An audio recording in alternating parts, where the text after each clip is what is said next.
Hello বন্ধুরা, good morning. আমি garden fan থেকে সানি বলছি। তো এইটা হচ্ছে কস্তুরি ম্যাঙ্গো। তো এই আম গাছটা বন্ধুরা 3টে স্টিক বেরিয়েছিল। তো আমি এই গাছটাকে ঝাঁকড়ালো আর ঝোপালো করার জন্য আমি এই গাছটার 3টে পার্টি পুনিং করে দিয়েছি। দিয়ে তোমরা দেখতেই পাচ্ছ এখানে ফাঙ্গিসাইড লাগিয়ে দিয়েছি। তার ফলে কি হয়েছে বন্ধুরা, এক একটা ডাল থেকে দেখো 3টে করে বেরিয়েছে, শাখা বেরিয়েছে। একটা, দুটো, তিনটে। একটা, দুটো, তিনটে। এখানে দেখো বন্ধুরা, একটা, দুটো, তিনটে। এবার তার মধ্যে 3টে করে বেরিয়েছে। এখানে 3টে করে রাখাটা ঠিক নয়। যেটা কমজোর, যেটা স্বাস্থ্যবান নয়, সেটাকে ভেঙে দেওয়া উচিত। কিন্তু আমার এইখানে বন্ধুরা সবগুলোই স্বাস্থ্যবান। আর আমি এই মুহূর্তে এখন ফাঙ্গিসাইড মারার পরে ভিডিওটা বানাচ্ছি। তো কালকে রাতে বৃষ্টি হয়েছে বলে গোড়াটাও ভিজে আছে, জল দিইনি।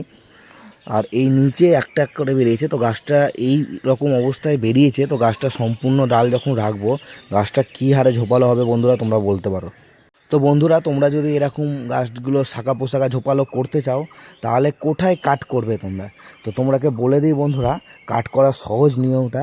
বন্ধুরা, এইখানে দেখো পুরো গোল চাকা হয়ে যে পাতাগুলো আছে, এই পাতাগুলোর ওপরে কাট করবে না। ওপরে কাট করতে গেলে মুকুল চলে আসবে।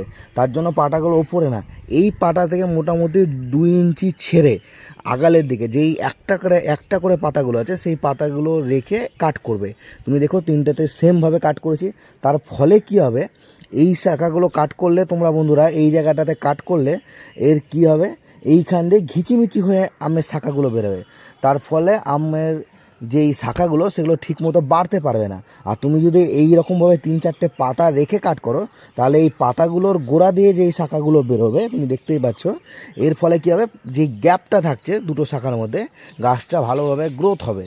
তো বন্ধুরা, যখনই কাট করবে তুমি মনে রাখবে যে এই যে শাখা আছে গোল চাকা করে, এই জায়গা থেকে ছেড়ে 2 ইঞ্চি ওপরে কাট করবে। তুমি দেখো আমার 3 দিকে সেম কাট করা আছে, এইখানে, এইখানে, এইখানে, এই যে 2 ইঞ্চি ছেড়ে কাট করা আছে। তা তুমি বুঝতে পারো। আমার আর একটা আম গাছ দেখাচ্ছি বন্ধুরা, এটা হচ্ছে মিয়াজাকি আম গাছ। এইটা এখনও বেরোয়নি। এইটাও দেখো আমি গোল চাকা থেকে 2 ইঞ্চি ওপরে কাট করেছি বন্ধুরা। তো এইরকমভাবে তোমরা যদি কাট করো, তো গাছটা অবশ্যই ঝাঁকড়ালো আর ঝোপালো হবে। 1 বছরের মধ্যে গাছটা অনেক ঝোপালো হয়ে যায়। আমার এটা সিঙ্গেল একটা গাছ ছিল।